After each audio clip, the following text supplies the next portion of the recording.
So, quick question.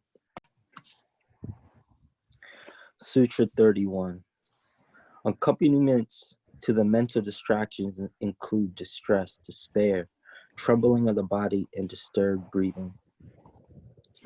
These are symptoms that we all sometimes experience which prevent concentration and meditation. That is where we have to take care of our day-to-day activities, movements, associations, and diets. We shouldn't allow the body and the mind to be tamasic. They should always be in a sattvic, tranquil condition.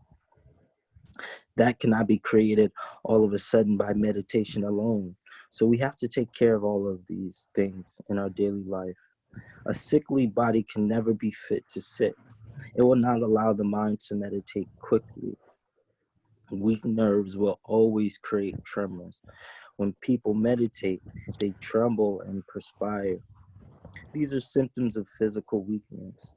But such things will not happen if we keep our body in proper condition by right diet, exercise, proper rest, and if we do not allow it to be lazy or dull.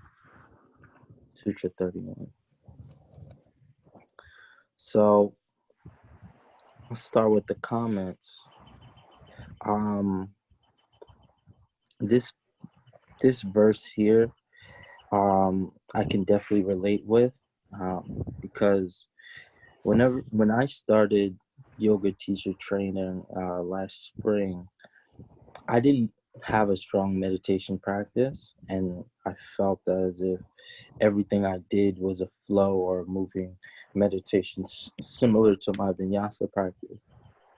But when I was approached with the idea of sitting still and being quiet and letting things, not being kind of thrown around through the flow of life, the chaos of life, I was fidgety. I couldn't sit for more than literally 30 seconds without my hips, feeling it in my hips, or just my brain and my mind going everywhere. So this idea of being sattvic or being tranquil, and tamasic is and we could all expand on this, but tamasic is kind of what I take it as. Tamasic meaning kind of rough or dissatisfied or chaotic or kind of the mixture that comes with life. It's important. It's important to treat the body as a temple, to treat the body wholly so you can respond, and it can respond in meditation in a way that is beneficial for you. And I have a lot more to say there, but any comments? Not yet. Hello? Mm-hmm. Yeah. Okay. I the word dullness really resonates during this entire period. It's very easy for me, certainly, to get into a place where everything is dull, and I fall into habits that basically dampen the spirit, that Right. are sort of kapha at its lowest and least beneficial point.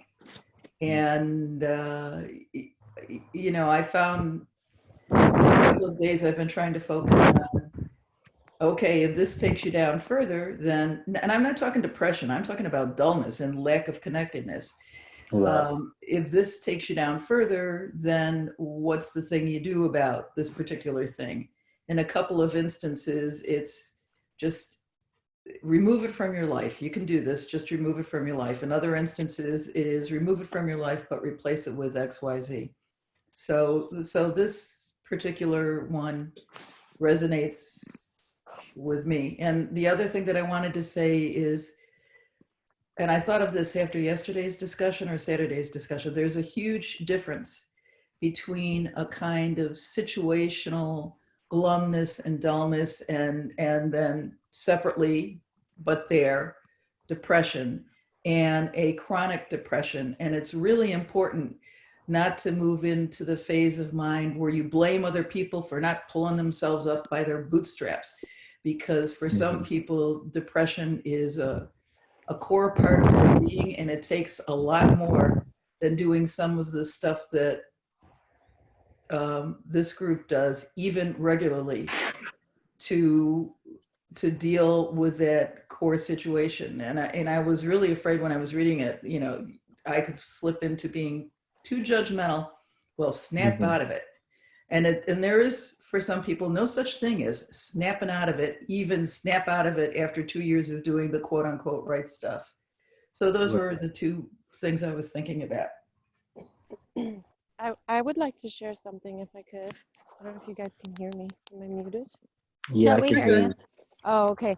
I wanted to say something about that because I also feel this way sometimes. Like it's very easy for me to I'm quarantine queen. Like this is my preferred lifestyle.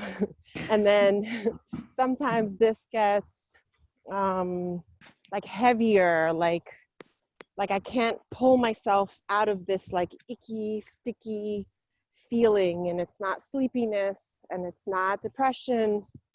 It's just like this weird funk. And I used to think like, okay, I have to let these things go, and I have to be determined and disciplined to let these things go so I don't feel this way anymore. But sometimes the letting go of the thing that's been a part of my life for so long produces more of this like lack, you know what I mean? I end up feeling like, okay, well, what? So I'm not really removing anything. I'm using so like in nutrition school, they would say, crowd out your plate. So if you're normally going to have, let's say, something not so good for you, something that you don't want to eat, instead of telling yourself don't eat the thing, put more of something else that you think is better for you, will help you feel better, or is better for your health, whatever. Put more of that thing on your plate and just a little bit less of the other thing from the plate. So it's not like deprivation. It's more like this idea of like crowding out. So when I have things in my life that fulfill me more than the thing that's harming me, the thing that's harming me is easy to let go of because I have something in place that fulfills me, that makes me happy. But if I don't have something in place that fulfills me and makes me happy, the letting go of something, it can be so hard. And the reason that I don't think meditation is the thing that replaces the thing that's weighing me down is because I'm not really, I don't know, like I'm not really grounded in my meditation practice, even though I meditate every day. There are still a lot of parts of me, like 20 minutes and my left foot is like pins and needles. I can't even, it takes me like 5 minutes to get up off the ground and walk around and get the feeling back in my leg, which is like the worst feeling, you know, when you scratch a blackboard. That's how my leg, that weird like, like that's how I feel when my left leg falls asleep. So like all those things aren't really, like it's not juicy enough to help me get rid of the dull things and the dullness in my life, you know? So I have other things in place. I have like ecstatic dance in place, and I have my walks through the park in place. Like the walk in the park, I can't even tell you, saved my life. And unless I have these things, like unless I keep those things, like my really joyful sources, my sources of joy, unless I keep those up, the meditation and the like the giving up of the things that make me dull, like it almost like I can't do it. I know I can, I know it's a language thing, but for me, it's like unless I have a lot of really joyful practices in place, The other stuff is hard to let go of. That's just, yeah. It's like tipping the scale. That's, Yeah. I've been like, the meditation is helping me a lot, but last week I was just heavy and I had so much pain in my shoulders and in my neck, and my mind just wanted to stay under the blankets and just put the blanket over my head. Mm-hmm. And I was in a space where I literally, like, I told my husband, I was like, I'm in a point right now, like this week, understanding math, teaching math to Catherine and pushing through has not just, it's been way beyond doing something I don't even like so this kid can learn it, like way beyond that, because in the back of my mind, there's this heaviness of, why are you even doing this? Are we even going to ever get out of this? Like, is there even a point of still teaching these kids if we are going to just keep getting stuck in the house and no one's going anywhere anyway? Like, all this stuff. And just the meditation, like, I needed to move. I needed to get like all this tightness out of my body. Yesterday I took Pam's class and I really did not want to. I just wanted to sleep. And I really thought that like 1/4 into the class, I was going to be in child's pose because I wouldn't have energy to really move. But just like moving got me really moving. I was kicking up in handstand, like, and I felt so good. And then I was ready to just go to bed. And so it's tipping, it's like getting out of like that, whatever is weighing us down. And sometimes you really need to throw a lot more on this side. That's how it's been feeling for me, Mm-hmm. to just tip it. Yeah. Yeah, No, like the momentum goes both ways. Like you could be in this momentum, this like the coffee, the weed, the sleeping, the Netflix, the rice, the flour, the sugar, the butter, The flower. like all the stuff pulling you, you know, all the tamas like rah, eating you alive. And then it's like the momentum goes the same way the other way too. The rule applies on both sides. So like more apples, more lemons, more green vegetables, more dancing, more reading, more walking. All of that will throw you over too. We just have to have enough of it that it pulls us, like I think his whole thing about like sensuality yesterday, wow. I feel like sometimes that can help you, like pulling on your pleasure sources a little bit, like, you know, tricking your mind, like, okay, dancing, for example, this could be considered like a sensual pleasure. So, you know, you kind of use it to get yourself to tip, like Micheline is saying, like the tipping. Mm-hmm. Anyway, go ahead. No, Adriana, I was just so animated and had to say wow, because as soon as you said sensuality, that word popped into my head. And the idea of being discriminatory, especially when you start to notice a tamasic nature in your being, kind of an unsettledness. It's like, okay, I need to discriminate myself from this thing, and it could be a relationship, it could be just daily living activities, like work and things like that, that is causing this kind of unsettledness in you, where, you know, it's affecting your meditation and what have you.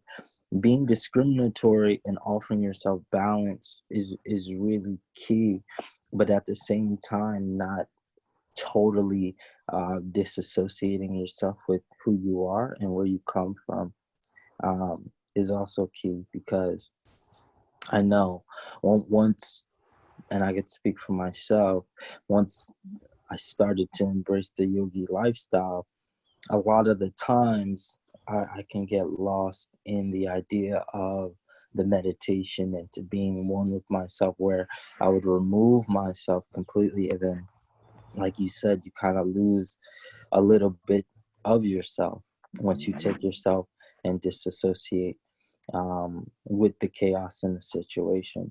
So offering yourself a little balance to be level-headed, to go back in that situation, with a conscious heart and a conscious mind is key. Is key. Okay. 32. Could I share first? Oh, no. Share, please. Sorry. Okay. I like the idea too that that this sutra really emphasizes that you can't concentrate on the divine while being stressed.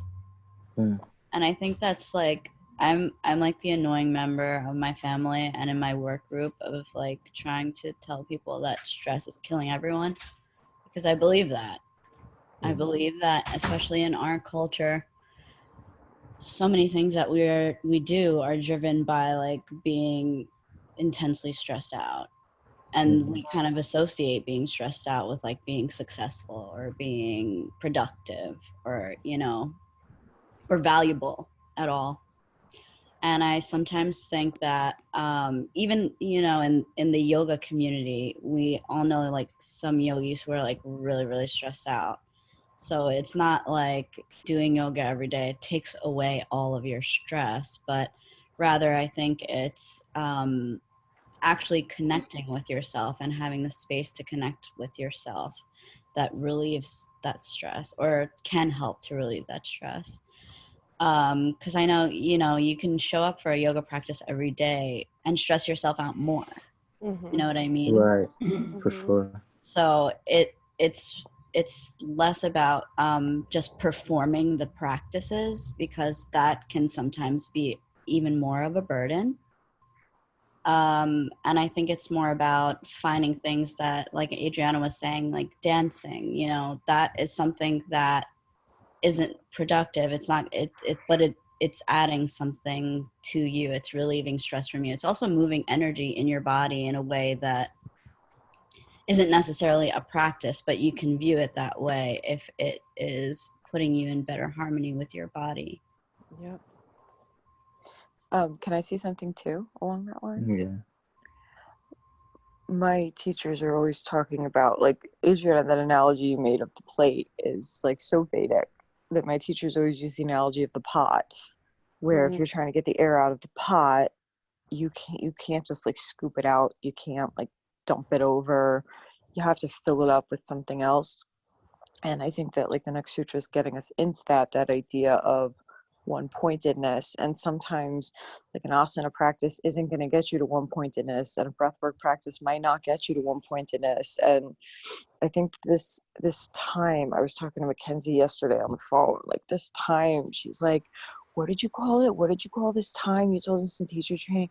It's like Kali Yuga. It's the time of terrible darkness and awfulness. And, and the whole reason why they wrote all this literature for us is because they knew this was coming, and they wanted to give us something to hang on to, something to anchor us. And in Isha Upanishad, it says that when all else fails, kirtan is the way that you can get to a one-pointed mind, because there's such an energy of heaviness just associated with this time that we're in.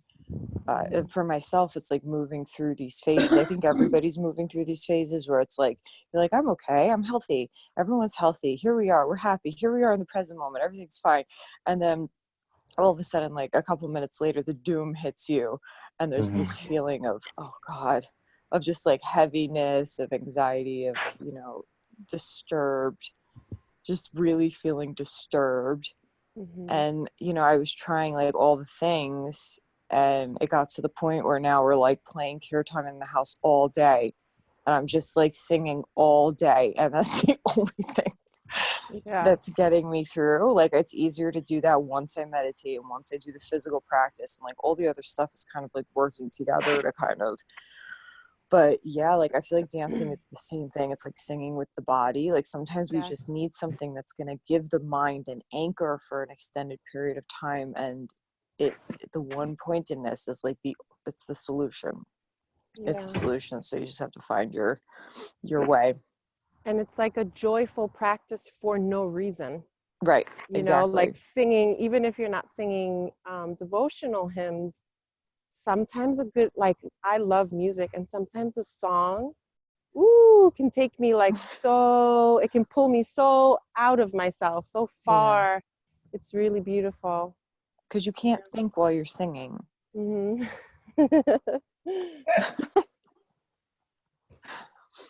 All right, Yeah. that's all I have to say. The kirtan's been my savior right now. So yeah, that, guys. Go. Thank you. Thank you. And yeah, I'm gonna continue to add to that.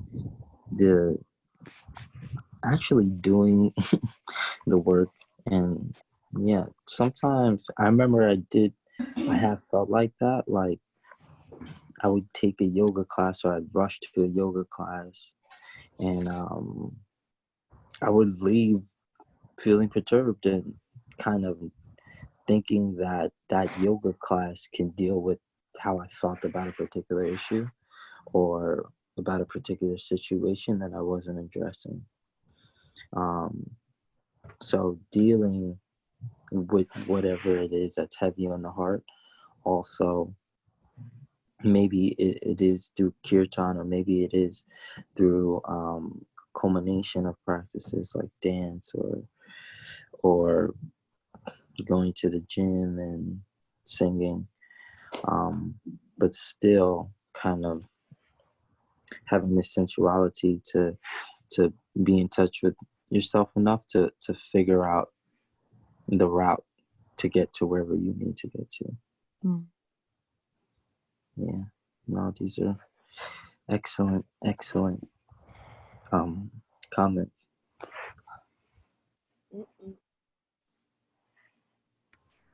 Any more words?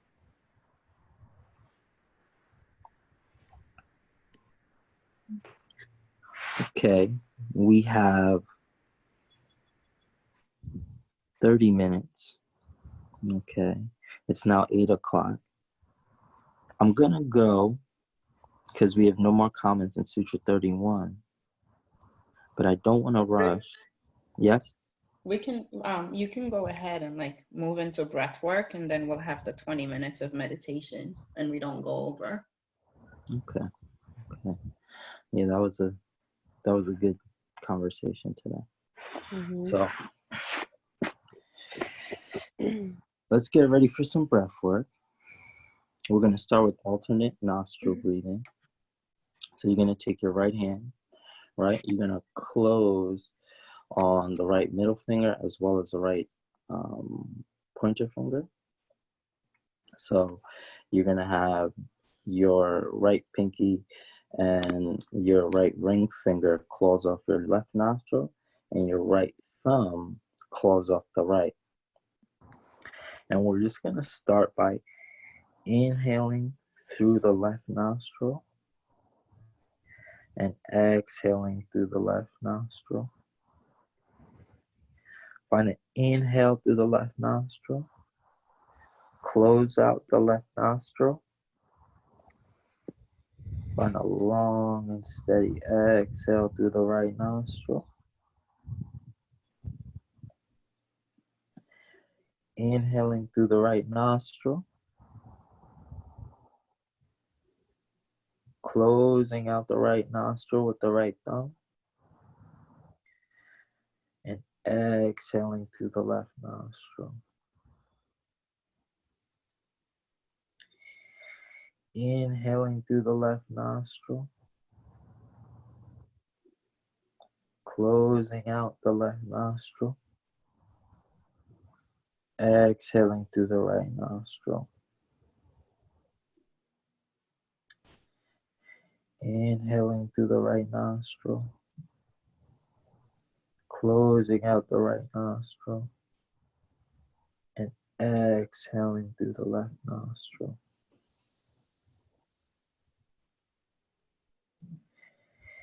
Inhaling through the left nostril. Closing off the left nostril. And exhaling through the right nostril.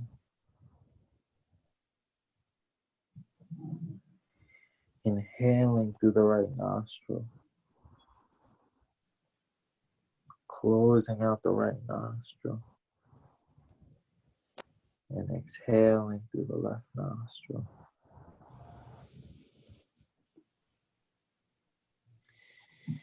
Inhale through the left nostril, closing out the left nostril. Exhaling through the right nostril.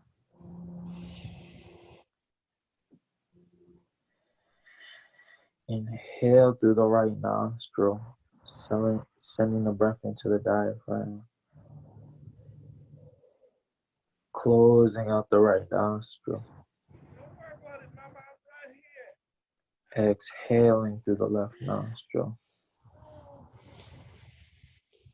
Good morning. Thank you. Inhaling through the left nostril. Closing out the left nostril.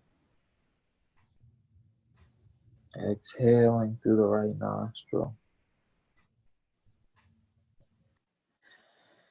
Inhaling through the right nostril. Closing out the right nostril. Exhaling through the left nostril.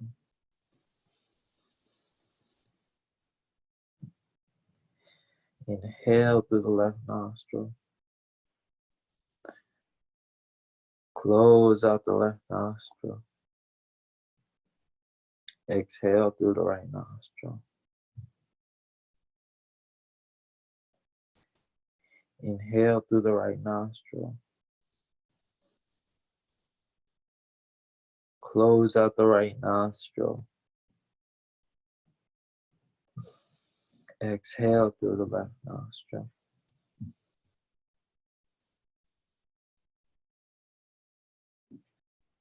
Inhale through the left nostril.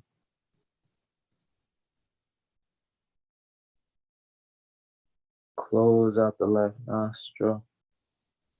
Exhale through the right nostril. Now take this 3 more times on your own breath, and we're going to start to settle into our meditation. But just remember to end on the left side. Okay? And I'll bring us back. Yeah, we're finished.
Starting to come back to the breath,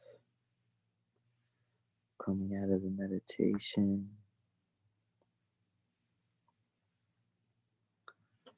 If you guys have your own timers, by all means, keep going. So today we did more than 20 minutes. I think we did about 23, 24 minutes. But it was a pleasure. It was a pleasure. That was Okay. beautiful. Thank you. Thank No, you. Have a thank good you day, guys. everyone. Have a good day. You too. All right. Take care. See you guys tomorrow.